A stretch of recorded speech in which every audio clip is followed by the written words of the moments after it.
আলোচনায় যাবার আগে আমি বলছি যে বিএনপি কিন্তু শুরু থেকেই যে কথাটি বলছিল, আমি যদি খুব ভুল না করে থাকি, ডিসেম্বরের মধ্যে নির্বাচন, এটি কিন্তু বিএনপির শুরুর দিক থেকে প্রথমেই বলেছে যত দ্রুত সম্ভব নির্বাচন, এবং একটি জায়গায় এসে পরে থেতু হয়েছে তারা, সেটি হলো যে ডিসেম্বরের মধ্যে তারা নির্বাচন চায়।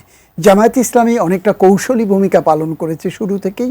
সেই কৌশলী ভূমিকায় তারা প্রথমে বলেছে সংস্কার, তারপরে সেই জুলাই বিপ্লবের অগ্রভাগের যারা সৈনিক তাদের সাথে তাল মিলিয়ে বলেছে যে না, বিচার এবং সংস্কার, তার সাথেই চাই নির্বাচন।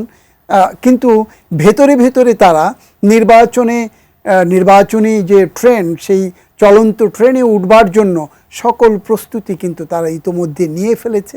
আমরা যেটা জেনেছি, দেশের ৩০০টি আসনেই তারা তাদের প্রার্থী চূড়ান্ত করেছে। তারা রমজানের আগে নির্বাচন চাচ্ছে, চূড়ান্ত করেছে। আমি যে কারণে বলছি যে বিএনপি তাহলে ডিসেম্বরের মধ্যে নির্বাচনের ব্যাপারে এখনো অনড়।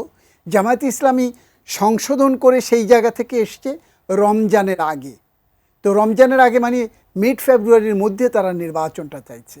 আর যে দলটির কথা বলা হচ্ছে যে সরকারের ভেতরে তাদের প্রতিনিধিত্ব আছে, আমি যেটিকে বলি যে নাম সর্বস্ব রাজনৈতিক দল, এটি আমার একান্তই ব্যক্তিগত মতামত বা ব্যক্তিগত ফাইন্ডিংস, সেই নাম সর্বস্ব যে রাজনৈতিক দলটি বা মানিক মিয়াতে বিশাল কি জন সমাগম করে যে দলটির ঘোষণা করেছে, আত্মপ্রকাশ করেছে, নাম ঘোষণা করেছে বা একটি কমিটি ঘোষণা করেছে, সেই দলটি দেখবেন যে সরকারের দল ঘোষণা করার আগে এবং দল ঘোষণা করার পর এ পর্যন্ত তারা কিন্তু ওই একটি জায়গাতেই তারা গোধরে বসে আছে। সেটি কি? আগে বিচার, আগে সংস্কার, তারপর নির্বাচন। এই তিনটি দল কিন্তু তিনটি দলের জায়গায় একেবারে অবস্থান এখনও অনড়। এবং গতকাল পর্যন্ত প্রধান উপদেষ্টার সাথে যে রাজনৈতিক দলগুলোর, সব রাজনৈতিক দলগুলোর যে দেখা করা বা তাদের সাথে কথা বলা বা সংলাপ যেটি বলেন, সেখানটাতেও তারা কিন্তু তাদের নিজ নিজ অবস্থান অনড় রেখেছেন। কালার এক্সপার্ট, জর্জ স্যাপ এবং মাইল্ড অন হ্যান্ডস টেকনোলজি সমৃদ্ধ অরিক্স ক্রিস্টাল ওয়াশ আপনার লন্ড্রি এক্সপার্ট। সরকার প্রধানের জায়গা থেকেও সরকার প্রধান কিন্তু কালকে তিনটি দলের বা অন্যান্য দলের যারা গেছেন তাদের সবার কথা শুনেছেন। উনি কিন্তু সেখানটাতে কোনো কথা বলে নেই। একরকম একপক্ষীয়, যখন আলোচনাগুলো হয়েছে একপক্ষীয় বক্তব্য এসছে, অপর পক্ষ থেকে কোনো বক্তব্য আসেনি।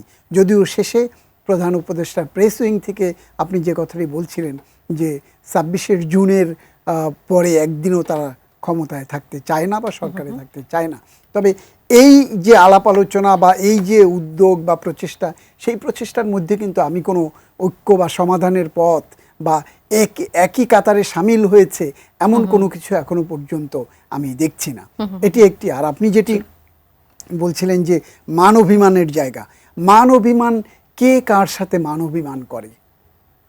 সরকার, জনগণ, একটি প্রেক্ষাপট তৈরি হয়েছে দেশের যারা ফ্যাসিস্ট বা যেটিকে ভারতীয় হেজিমনির যারা দোসর, ভারতীয় হেজিমনি বাংলাদেশের বুকে যারা প্রতিষ্ঠিত করেছিল, তাদেরকে যখন সবাই ঝেঁটিয়ে বিদায় করেছে, বাংলাদেশ থেকে পালিয়েছে, তখন একটি প্রেক্ষাপটে এই সরকার গঠন করা হয়েছে। এই সরকারকে দায়িত্ব দেওয়া হয়েছে এবং তাদেরকে সুনির্দিষ্ট কতগুলো দায়িত্ব। এমন নয় যে দেশের এমন কোনো ম্যান্ডেট এই সরকারকে কিন্তু দেয়নি জনগণ। আপনি যদি খেয়াল করে দেখেন, পেছন ফিরে দেখেন, সুনির্দিষ্ট দায়িত্ব। সেটি হচ্ছে কি, মানুষের গত ১৬-১৭ বছরের আকাঙ্ক্ষা ছিল, প্রতীক্ষা ছিল, স্বপ্ন ছিল। সেটি কি? একটি সুষ্ঠু, গ্রহণযোগ্য, অংশগ্রহণমূলক নির্বাচনের মাধ্যমে একটি গণতান্ত্রিক সরকার ব্যবস্থায় ফিরিয়ে যাওয়া।